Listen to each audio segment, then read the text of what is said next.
नमस्कार दोस्तों। कहानियों की श्रृंखला में आज सुनेंगे ख्याति प्राप्त लेखिका अलका प्रमोद जी की कहानी प्रायश्चित। तो आइए सुनते हैं कहानी। वर्तिका को न जाने क्यों रह रहकर बस यही लग रहा था कि यह सब उन्हीं के द्वारा किए गए अपराध का दंड है। विशेषकर वह स्वयं को अधिक दोषी समझ रही थी, जो स्त्री होकर भी स्त्री जाति की रक्षा करने में अक्षम रही। एक लंबी अवधि के बाद आज पुनः स्मृतियों में धूमिल पड़ती अनेक जोड़ी आंखें उसके मन मस्तिष्क में छा गईं। उसने उनकी छवि को मिटाने के अनेक प्रयास किए, पर असफल रही। मानो वे आंखें कह रही हों कि तुमने जीवन से भले मुझे निष्कासित कर दिया, पर तुम्हारी अंतरात्मा पर मैं दस्तक देती ही रहूंगी। इस दस्तक से वर्तिका के समक्ष अतीत अनावृत हो उठा था। सप्त रंगी स्वप्नों की चूनर ओढ़े लजाई सी तरुणी, चूनर पर नित जड़ते सास और पति के प्यार एवं लाड़ के सितारे, एक नवीन चांद के आने की संभावना से आकाश सा गरिमामय हो उठा वर्तिका का व्यक्तित्व। पर अचानक मानो सारे सपने टूट गए। उस दिन रात्रि के एकांत में जब उसके बालों को सहलाते हुए विलास ने कहा था, वर्तिका, कल हम लोग चलकर डॉक्टर चौधरी की क्लिनिक में अल्ट्रासाउंड करवा लेते हैं। वर्तिका ने तनिक सिर उठाकर प्रश्नवाचक दृष्टि से जब विलास को देखा तो उसने उसे समझाते हुए लापरवाही से कहा, अरे आजकल तो तीसरे माह ही पता चल जाता है कि आने वाला लड़का है या लड़की। सपनों की डोर थामे वर्तिका ने अधमुंदे नेत्रों से कहा, क्यों विकल हो रहे हैं? कुछ माह में पता चल ही जाएगा, पर तब तक तो बहुत देर हो जाएगी। कहीं लड़की हुई तो गर्भ से मुक्ति जितनी शीघ्र संभव हो पा लेना ठीक होगा। सप्त रंगी चूनर के सितारे अचानक झरने लगे थे। वह उत्तेजना से उठ बैठी और अविश्वास से बोली, यह तो पाप है। क्या हम स्वयं ही अपने प्रेम के प्रथम अंकुर को नष्ट कर देंगे? इतने दिनों से विलास की जिस प्रिय मूर्ति को उसने हृदय में बसाया हुआ था, वह खंडित होने लगी। उसने विलास को समझाने का हर संभव प्रयास किया, पर विलास के अपने तर्क थे। अपने जीवन के कटु अनुभवों ने विलास के निश्चय को दृढ़ से दृढ़तर बनाया था। उसके पिता का संपूर्ण जीवन अपनी 5 बेटियों के लिए दहेज संचय में ही चुक गया था। उन्होंने जीवन भर न जाने कितनी आकांक्षाओं का गला घोंटा रहा होगा पुत्रियों को पार लगाने के लिए, और फिर प्रारंभ हुई थी वर खोजने और उनकी मांगों को पूरा करने की दुष्कर यात्रा, जिसकी मध्य राह में ही वह चुक गए थे। और उस उत्तरदायित्व को पूरा करने का भार एकमात्र भाई विलास के कंधों पर आ गया था।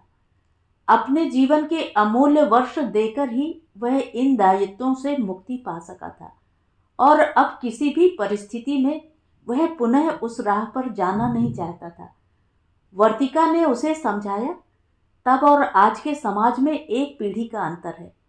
फिर हम 1 या 2 संतानों को ही जन्म देंगे, और दोनों लड़कियां हो गईं तो क्या हुआ? हम एक को पायलट और दूसरे को आईपीएस बनाएंगे। फिर देखना, हमारी बेटियों का हाथ मांगने लोग स्वयं आएंगे। वर्तिका ने स्वप्नों में खोते हुए कहा, बस बस, ऊंची ऊंची बातें मत करो। लड़कियों को चाहे जो बना लो, वो तो चली ही जाएंगी। जब बुढ़ापे में कोई पानी देने वाला नहीं रहेगा, तब पता चलेगा। वर्तिका भी बहस पर उतर आई थी। तो क्या हम अपने स्वार्थ के लिए अपनी ही संतान की हत्या कर देंगे? जब आरोपों का सामना करना विलास की सामर्थ्य से बाहर होने लगा, तो बड़ी चतुरता से उसने बंदूक मां के कंधे पर रख दी।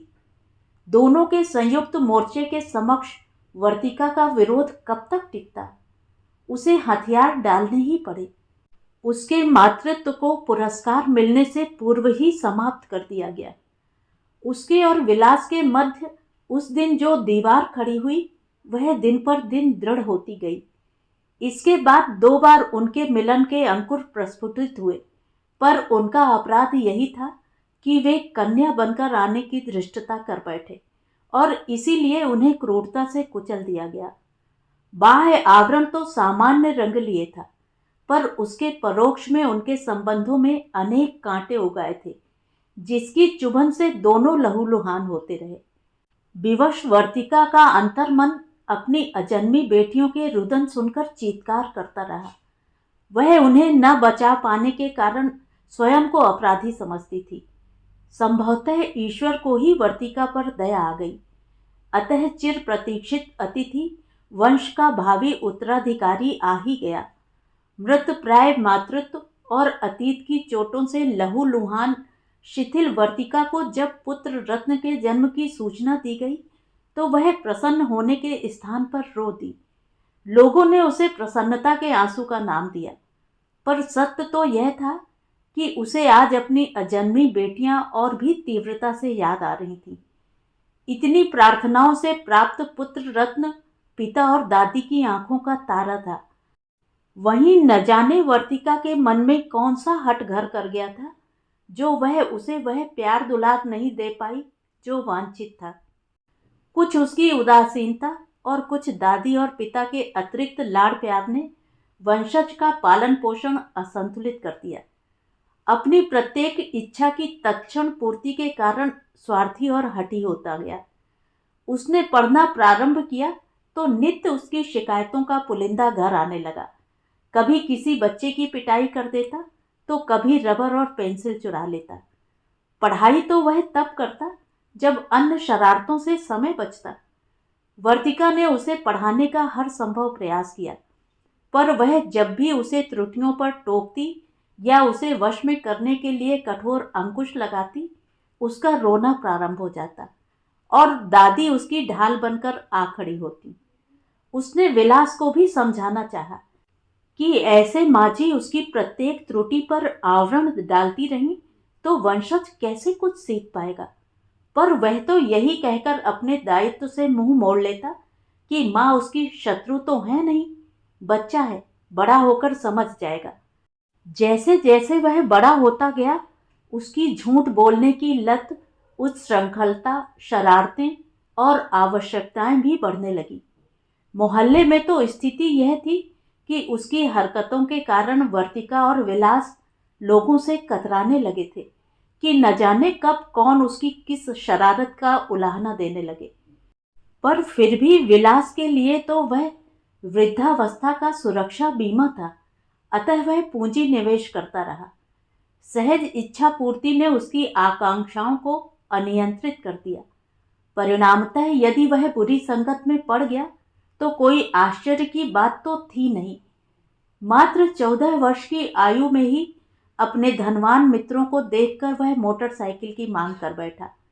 विलास ने बहुत समझाया, पर उसे तो अपनी हर बात मनवाने की आदत थी, ना तो उसके लिए अनपेक्षित था। अतः वह उत्तेजित होकर पांव पटकने लगा। हठ अधिक बढ़ा तो उसकी उद्दंडता से क्रोधित होकर अथवा उसकी मांग पूरी करने की अक्षमता की कुंठा के कारण विलास ने प्रथम बार उसके ऊपर हाथ उठा दिया। वंशज तो आवाक रह गया। उस समय वह कुछ नहीं बोला। घर में सन्नाटा छा गया। उस दिन किसी ने खाना नहीं खाया, सब ऐसे ही सो गए। प्रथम बार वंशज पर हाथ उठाकर विलास विचलित थे, पर इससे पूर्व कि वह प्रायश्चित करें, वंशज ने अपनी दृष्टि में उनके इस अक्षम्य अपराध का दंड उन्हें दे दिया। रात्रि के अंधेरे में सबकी आशाओं पर तुषारापात करके वंशज आभूषण और रुपए लेकर घर छोड़ गया।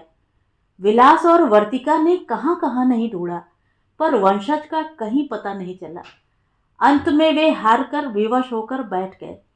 वंश का दीपक क्या गया, अपने साथ सबकी आशाएं भी ले गया। संपूर्ण घर अंधकार में डूब गया। वर्तिका चाहे कितनी भी उदासीन रही हो, पर थी तो माँ ही। वंशज का इस प्रकार घर छोड़कर चले जाना उसके वर्तमान से लेकर अतीत तक की सभी पीड़ाओं को जागृत कर गया था, और संभवतः इसीलिए आज अतीत के रुदन की प्रतिध्वनि पुनः गुंजायमान हो उठी। मन की विकलता असह्य हो गई तो उसने मन ही मन एक निश्चय किया। अब यूं भी माजी रही नहीं थी और विलास अब उसके ऊपर उतने प्रभावी नहीं रहे थे। वह थोड़ा बहुत अपनी भी चला लेती थी। वह उसी समय अपनी परम मित्र सुनीता के पास गई और उसे लेकर अपने लक्ष्य की पूर्ति के लिए निकल गई। जब वह लौटी तो विलास कार्यालय से आ चुके थे और उसकी प्रतीक्षा कर रहे थे। उसे देखकर बोले, कहाँ चली गई थी? उसने कहा, बस हमें तुरंत ही कहीं चलना है। विलास ने जानना चाहा, पर आज वर्तिका कुछ बदली सी थी। उसने कहा, बस कुछ देर प्रतीक्षा करिए, सब पता चल जाएगा। बस जहां मैं कहूं चले चलिए। विलास ने भी इस समय चुप रहना ही उचित समझा। कुछ देर में वे एक अनाथाश्रम के सामने खड़े थे। वर्तिका विलास का हाथ थामे हुए तीव्र गति से चलती हुई अंदर गई। वहां की अधीक्षक को संभवतः उनके आने का पता था। उन्होंने तुरंत ही अपनी परिचारिका को संकेत दिया और कुछ ही क्षणों में उनके समक्ष एक 8-9 वर्ष की बालिका खड़ी थी। सहमी हिरनी सी परिचारिका का आंचल थामे वह उन्हें ही देख रही थी। इससे पूर्व कि वह उसके बारे में कुछ पूछता, वर्तिका ने उस बच्ची के सिर पर प्यार से हाथ फेरते हुए कहा, विलास, आज हम इस बच्ची को गोद लेकर अतीत में किए अपराधों का प्रायश्चित करेंगे। वर्तिका ऐसा कुछ करने जा रही है, ऐसा तो उसने स्वप्न में भी न सोचा था। उसे क्रोध भी आ रहा था कि कम से कम वर्तिका को उससे पहले पूछना तो चाहिए था। वह वर्तिका को लेकर कमरे से बाहर आया। संभवतः उसके मन में उठ रहे प्रश्न और इस निर्णय में असहमति का आभास वर्तिका को उसके चेहरे के भावों को देखकर हो गया था। उसने कहा, विलास, दाम्पत्य जीवन की 2 दशकों से साथ की गई जीवन यात्रा में उचित अनुचित जो आपने चाहा, मैंने वही किया और उसके परिणाम भी भोगे हैं। पर आज मैंने निश्चय कर लिया है कि मैं इसे गोद लूंगी, चाहे इसके लिए मुझे कुछ भी छोड़ना पड़े। इस कुछ भी में विलास भी सम्मिलित है, यह वर्तिका के कहने से स्पष्ट हो रहा था। इसके पश्चात वर्तिका बिना उसके उत्तर की प्रतीक्षा किए वापस अधीक्षक के कक्ष में जा चुकी थी। आवाक खड़ा विलास समझ गया था कि वह बेटे को तो खो चुका था। यदि आज उसने वर्तिका का साथ न दिया तो नहीं, आगे की कल्पना मात्र से वह घबरा गया और वर्तिका का साथ देने कक्ष की ओर मुड़ गया। तो ये थी कहानी। कहानी आपको कैसी लगी कमेंट करके ज़रूर बताएं। और अगर मेरे द्वारा सुनाई हुई कहानियाँ आपको अच्छी लगती हैं और आप मेरे चैनल पर पहली बार आए हैं तो चैनल को सब्सक्राइब ज़रूर करें, लाइक करें और अपने दोस्तों और परिचितों में शेयर भी करें। बेल आइकन दबाना बिल्कुल भी ना भूलें। धन्यवाद।